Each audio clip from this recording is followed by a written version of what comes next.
All right, buckle up, everybody. We're going deep on Ender Magnolia, Bloom in the Mist today. Ooh, excited for this one. Yeah, it's the sequel to Ender Lilies, Quietest of the Nights, which if you haven't played, you might want to check that out. Definitely a must play. But yeah, Ender Magnolia takes the formula and kind of like expands on it in all the right ways. It really does. We've got a really in-depth review to work with here and some background info on the game itself. So yeah, it should give us a pretty good overview.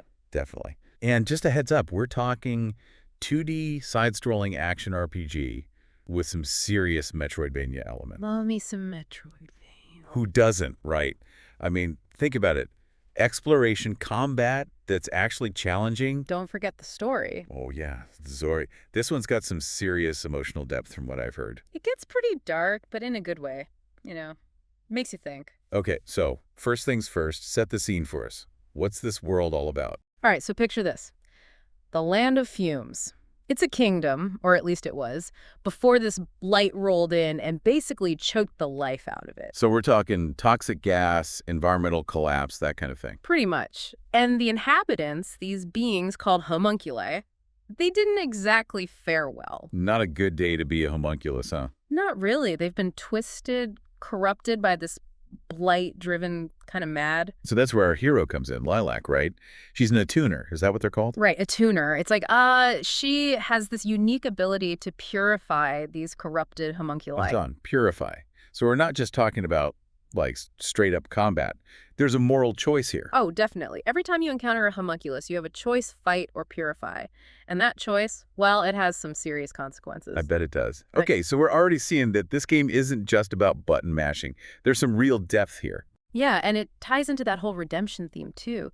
Some of those 30 unique skills you mentioned, they're actually linked to specific homunculi. Purify them.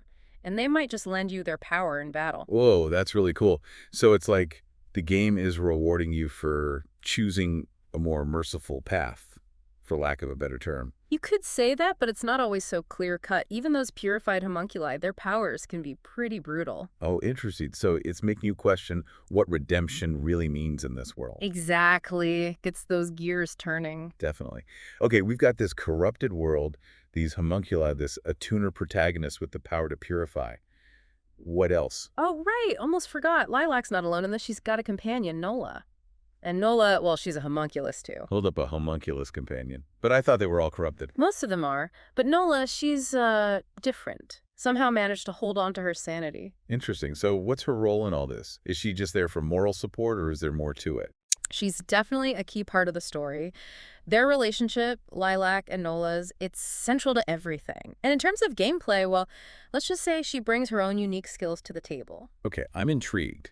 But we've heard this deep story thing before. A lot of games throw that around. What makes Ender Magnolia different? It's subtle. They don't just dump exposition on you. The story unfolds through exploration, through environmental details, even just like small interactions between characters. Oh, I like that. So it's rewarding you for paying attention, for really immersing yourself in the world. Right. And the world itself is classic Metroidvania. Interconnected areas, hidden paths, abilities that open up new possibilities. You're constantly backtracking, seeing things from a fresh perspective. And speaking of fresh perspectives, let's talk about the visuals. I've seen some screenshots, and this game looks absolutely stunning. That hand-drawn style, it's not your typical fantasy art, right? Right. There's a beauty to it, but it's kind of melancholy, It fits the whole vibe of the Land of Fumes. Lots of blues and grays. Then these pops of red and orange where the blight has taken hold. So the art style is actively contributing to the atmosphere, to the storytelling. Definitely. And then you add the music on top of that. Millie did the soundtrack, and they're known for their, haunting, ethereal sound. Yeah, their music always gives me chills. So we've got a bleak but beautiful world, a deep story, and this incredible art style and music. But how does it actually play? Well, combat, from what the review says, is pretty versatile. You've got 30 unique skills to play around with melee, ranged, even drills. Drills. Okay, I'm officially intrigued. But that's a lot of options. Does it ever get overwhelming? The review actually praised the game for its balance. It starts you off slow, gradually introduces new skills and mechanics as you go. And remember those companions we talked about? They add another layer to the combat, each with their own unique abilities. So you're constantly building your arsenal, both in terms of Lilac's skills and the companions you choose to bring along. Exactly. And like we said before, those choices, they have consequences. Some companions might be powerful, but they represent a darker path, you know? Okay, I'm seeing a pattern here. Choice seems to be a big part of Ender Magnolia, whether it's combat, story, or even just how you approach the world. It's all about giving the player agency, letting them shape their own experience within this world. I love that. Okay, last but not least, let's talk critical reception. What are people saying about this game? It's getting rave reviews. Metacritic score is sitting at a solid 89 out of 100. That's generally favorable, which for a game like this, pretty impressive. So critics are digging it. They're loving it. They're praising the visuals, the soundtrack, the combat system, and they're saying it's a huge improvement over its predecessor, Ender Lilies, in terms of like quality of life stuff. So it's not just a good sequel, it's a good game in its own right. That's what they're saying. One reviewer specifically called out the challenging battles with tons of variety and the fun rewards for exploration. Okay, but no game's perfect, right? Any criticisms popping up? A few. Some reviewers said the pacing is a bit slow, especially at the beginning. So it's not one of those games that throws you right into the action? Not exactly. It takes its time to set the mood, build the world. I can see how that might not be everyone's cup of tea, but honestly, sometimes that slower burn is what really draws me in. Yeah, lets you soak in the atmosphere. Exactly. Any other downsides we should mention? There's been some talk about the learning curve being a bit steep, especially for players who aren't already familiar with Metroidvanias. So not the most beginner-friendly game out there. Maybe not, but honestly, once you get the hang of it, the sense of discovery, the reward for figuring things out, it's totally worth it. All right, so it sounds like we've got a pretty good overview of Ender Magnolia. Yeah, we've covered the basics. And I gotta say, I'm already hooked. What about you? What stands out to you the most? The whole redemption angle, honestly, it's not just a mechanic, it's baked into every aspect of the game, from the story to the combat. Makes you think about the choices you make, the consequences of your actions. I'm with you there. And I love how they've managed to create such a visually and orally stunning world. It's like stepping into a painting, you know? It really is. And we're just scratching the surface here. There's so much more to uncover. You're right. And I'm eager to dive deeper. But before we do, I just want to take a moment to appreciate how Ender Magnolia seems to really respect the player's intelligence. Totally agree. It's not trying to hold your hand. It's inviting you to think, to feel, to make choices that matter. And that's refreshing. It is. And on that note, why don't we delve a little deeper into the heart of this game, the story, and those intriguing characters that inhabit the Land of Fumes. Let's do it. So we're talking story and characters now. Hit me with it. All right, so you know how we were saying the story in Ender Magnolia is all about uncovering things, like it doesn't just spell it out for you. Yeah, I love that kind of storytelling in games. Me too. It makes you feel like you're actually part of the world. You know? Exactly. So how does that play out in terms of the gameplay? Like, we know it's a Metroidvania, but what makes exploring this world so special? Okay, so imagine you're exploring, right? You come across this decaying cathedral. Stained glass windows are shattered, and the air is thick with those toxic fumes we talked about. Sounds lovely. Oh, it is, visually. But you see this ledge just out of reach, and you're like, ugh, I can't get up there. Classic Metroidvania moment right there. Exactly. But then, later on, you get this awesome grappling hook ability, Dang. and suddenly, that ledge you couldn't reach. It's a pathway to a whole hidden chamber, maybe a new skill, or even a piece of the story you wouldn't have found otherwise. Ooh, that's cool. So it's not just about finding cool new areas or items. It's about uncovering the lore, the history of this world. Exactly, like peeling back layers of a really well-crafted onion, you know? Each new ability, each hidden path reveals something new about the world and its past. I love that analogy. And speaking of layers, I got to bring up those visuals again. Mm-hmm. We talked about the hand-drawn style, but is there anything else that stands out about the art direction? Oh, man. Where do I even start? The way they use color is just chef's kiss. It's mostly blues, grays, greens, you know, very melancholic. Fits the whole vibe of the Blight and everything. Right, but then they'll throw in these splashes of vibrant red and orange, usually connected to the Blight, and it's like, bam! Really makes it pop. Yeah, and it just adds to that unsettling atmosphere. Okay, so we've got the visuals down, Uh, but we can't forget about the audio. I've heard snippets of the soundtrack, and I gotta say, Millie really nailed the mood. oh, the music is incredible. It's almost like another character in the story, you know, Yeah. guiding you through the emotional ups and downs. So in quieter moments, what kind of vibe are we talking about? Think like delicate piano melodies, almost lullaby-esque. You get this sense of the world's lost innocence, you know, before the Blight and everything. Ooh, that's cool. And then during combat. Oh, then it kicks into high gear. Intense orchestral stuff, driving percussion, really mirrors the urgency and danger of the situation. It sounds like they're using every element to create a truly immersive experience. But let's be real, a beautiful world doesn't mean much if the gameplay is boring. What's the combat actually like? Is it as engaging as everything else we've talked about? Oh, yeah, the combat is where it's at. Remember those 30 unique skills? They're not just there for show. Like one of them is called Spectral Lance, right? It's this ranged attack that pierces through multiple enemies. Sounds powerful. Oh, it is. But here's the thing. It uses Lilac's own health as fuel. Whoa, wait a minute. So it's like a high-risk, high-reward kind of thing. Exactly. You gotta think strategically. Do you risk using it to clear out a group of enemies quickly? Right. Or do you play it safe and conserve your health? Man, that's a tough choice. And what about the skills that synergize with companions? We talked about that a bit earlier. Oh, yeah. Those are super fun to experiment with. The review mentioned this one combo where you use Lilac's Shadow Step attack, which is like a dash, right? And then you pair it with a companion's area of effect explosion. So it's all about finding those synergies, creating your own unique combat style. Exactly. The game really encourages you to get creative and try different things. Okay, so we talked about Lilac's skills, but what about the companions themselves? We know about Nola, but are there others? And how do they impact the gameplay beyond combat? Oh, yeah, there's a whole cast of companions to discover, and they each have their own unique abilities and backstories, like way more than just stat boosts. So give me an example. What kind of abilities are we talking about? Okay, so one companion can create platforms out of thin air, super useful for reaching those high up areas, That's awesome. right? And then another one grants you temporary invincibility, so you can just charge through enemy attacks. Whoa, that's a game changer. It is, but it's not just about their abilities, you know? They're like actual characters with personalities and motivations. Some of them will even challenge Lilac's views, make her question her beliefs. So they add another layer to the story, to the emotional depth of the game. Exactly. And remember how we keep talking about redemption? Well, the companion system really plays into that. How so? Each companion has a reason for being corrupted, right? A story of loss, betrayal, something like that. And when you purify them, you're not just giving them back their power. You're giving them a second chance. Exactly. A chance to heal, to reclaim their lost selves.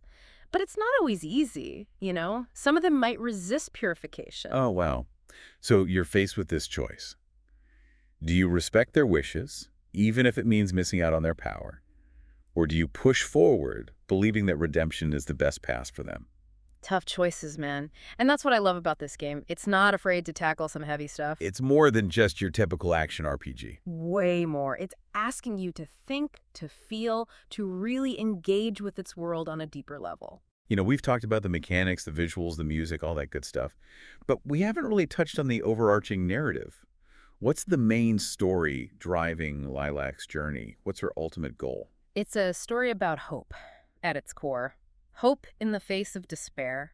Hope for a world ravaged by this blight.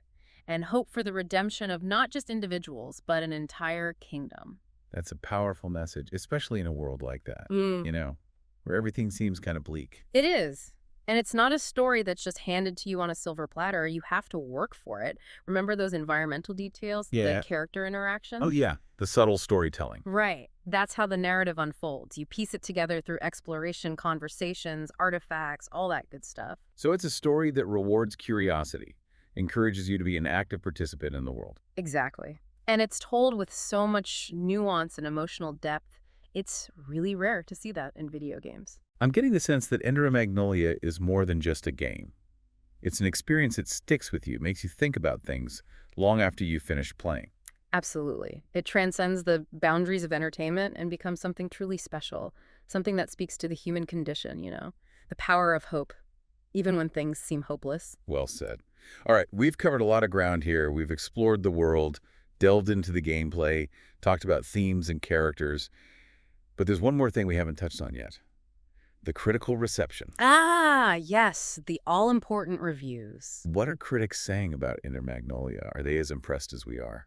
Well, the reviews have been overwhelmingly positive. It's sitting pretty at a very impressive 89 out of 100 on Metacritic, which translates to generally favorable reviews. That's pretty high praise, especially for a game in this genre. Yeah, that's a really solid score. Yeah. So what are they loving about it? Pretty much everything we've talked about. They're raving about The visuals, the haunting soundtrack, the deep combat system, and they're especially impressed with the improvements they've made over Ender Lilies, those quality of life things that really make a difference. Sounds like they really polished this one up. They did. But of course, no game is perfect. There have been a few criticisms, though mostly minor. Oh, okay. Like what? Spill the tea. Well, some reviewers felt that the pacing was a bit slow, especially in the beginning. It's not a game that throws you right into the action. It takes its time to build the atmosphere, introduce the world and the characters. I can see how that might not be for everyone, but I actually kind of like that slower burn sometimes. It gives you time to really soak in the world. I agree. It's all about setting the mood. Exactly. Anything else? There's also been some talk about the learning curve being a bit steep, especially for players who are new to Metroidvanias. The interconnected world, the backtracking, all that can be a little confusing at first. So maybe not the best game for beginners. It depends on the beginner. There are plenty of resources out there to help players get acclimated. And honestly, once you get the hang of it, the sense of discovery and accomplishment is so rewarding. Totally agree. So it sounds like Ender Magnolia isn't for the faint of heart, but for those willing to put in the time and effort. It's a truly rewarding experience. That's a great way to put it. So out of everything we've talked about, what stands out to you the most? What has you most intrigued? Honestly, it's the combination of everything. The way they've woven together this beautiful world, this intricate combat system, and this deeply emotional story, it's just impressive. I'm with you there. It's a game that really respects the player's intelligence and invites them to engage with it on multiple levels. Exactly. And I can't wait to experience it all for myself. But before we wrap up, I think it's worth highlighting one more thing. The impact this game seems to have on players. Oh, yeah, for sure. Like, even just reading the review, I could feel this sense of wonder and hope. It's like it stays with you, even after you've finished playing. Exactly. And I think that's a testament to the power of good storytelling, of creating a world and characters that resonate with people on a deep level. Well said. So, for those listening, if you're looking for a game that will challenge you, move you, and stay with you long after you've put down the controller, Ender Magnolia is definitely worth checking out. Couldn't have said it better myself. All right, let's dive into the heart of Ender Magnolia, the story. We know it's about redemption, but what's the unique angle here? Well, you're Lilac, right. You have this power to purify these corrupted homunculi. It'd be easy to just see them as enemies, obstacles. Those just mow them down. But the game makes you confront their humanity. Each one has a story, a reason for their corruption. So it's adding a layer of empathy to the combat. I bet those moral dilemmas we talked about really come into play. Oh, absolutely. And it's not always clear-cut. There's this one homunculus, Gareth, a former knight, powerful, but his corruption's twisted him. So he's a tough opponent. Incredibly. But purifying him, it comes at a cost. There's always a catch. The review mentioned he loses his memories, reverts back to a childlike state, innocent, but his past is gone. So is that really redemption? Or is it robbing him of who he is? Exactly. It makes you think, right? Definitely makes you question things. And I bet that complexity extends to Lilac's journey, too. She's not just some generic hero. No, not at all. The review praised how they explore her emotional arc. She's trying to save the world, but she's dealing with her own stuff, too. Her own losses, doubts, all that. Right. It's like she's going through her own redemption alongside the homunculi.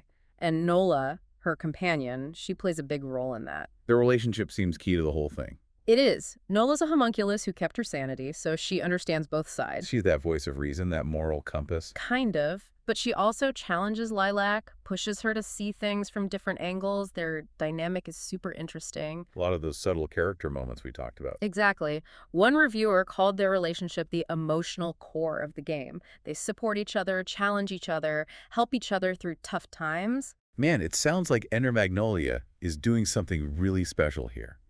Taking a classic genre and using it to tell this complex emotional story. It's not just about saving the world, it's about the journey, the relationships you build along the way. And that journey, visually, it sounds incredible. Those crumbling cities overgrown with nature, that toxic haze. It was both beautiful and unsettling. And the music. Millie's soundtrack just adds another layer to that whole experience. It's like the music is speaking to your soul, conveying the emotions of the story in a way words can't. It's easy to focus on the technical aspects of a game, But ultimately, it's the story that leaves a lasting impact. And Ender Magnolia's story, it sticks with you. It makes you think about choices, about burdens, about hope in a world that often feels hopeless. So, last question. For someone who might not be a hardcore Metroidvania fan, is there still something here for them? Absolutely. It's a story about connection, about redemption that resonates with everyone, regardless of what kind of games you usually play. And it's told with so much artistry, so much heart. Whether you're a seasoned gamer or just starting out, Ender Magnolia is an experience you won't soon forget. It's a reminder that even in the darkest times, there's always hope. And sometimes that hope comes from the most unexpected places. Well said. And on that note, we'll leave you to ponder your own path through the land of fumes. What choices will you make? Who will you befriend? And how will you define redemption in a world teetering on the edge? Thanks for joining us for another deep dive. Until next time, keep exploring, keep questioning, and keep searching for those hidden gems in the world of gaming.